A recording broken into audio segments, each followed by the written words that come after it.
কলকাতা, উত্তর 24 পরগনা, দক্ষিণ 24 পরগনা বিস্তীর্ণ অঞ্চল থেকে টিএমসি গুন্ডা মস্তান তাদেরকে জড়ো করা হয়েছিল।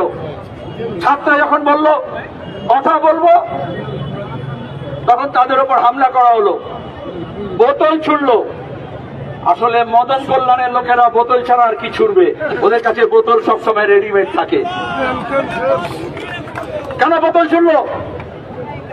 পুলিশ করা কেস করেছে। আজকে অপরাধ পুলিশ, কালকে ওই ঘটনার পরে যাকে ধরেনি, ড্রাইভারকে ধরেনি, গাড়ির মালিককে ধরেনি। স্মার্ট কার্ড দেখে বোঝা যাচ্ছে গাড়িটা কার। মন্ত্রী এসেছিলেন, গাড়িটা সরকারের নয়, ওয়েস্ট বেঙ্গল লেখা আছে গভর্নমেন্ট, কিন্তু গাড়িটা প্রাইভেট। তাহলে বোঝা যাবে এখন যে এত চিৎকার করে মিডিয়াতে রোজ মুখপাত্র সে যে গাল দিচ্ছে, কথা বলছে, তার স্বার্থ কি? কারণ ফাইন্যান্সিয়াল ইন্টারেস্ট ইনভলভ। গাড়ি ভাড়া দিচ্ছে কারা? আমি জানতাম মুখপাত্র ভাড়ায় খাটে, এখন আমি দেখছি মুখপাত্রের গাড়িও ভাড়ায় খাটে।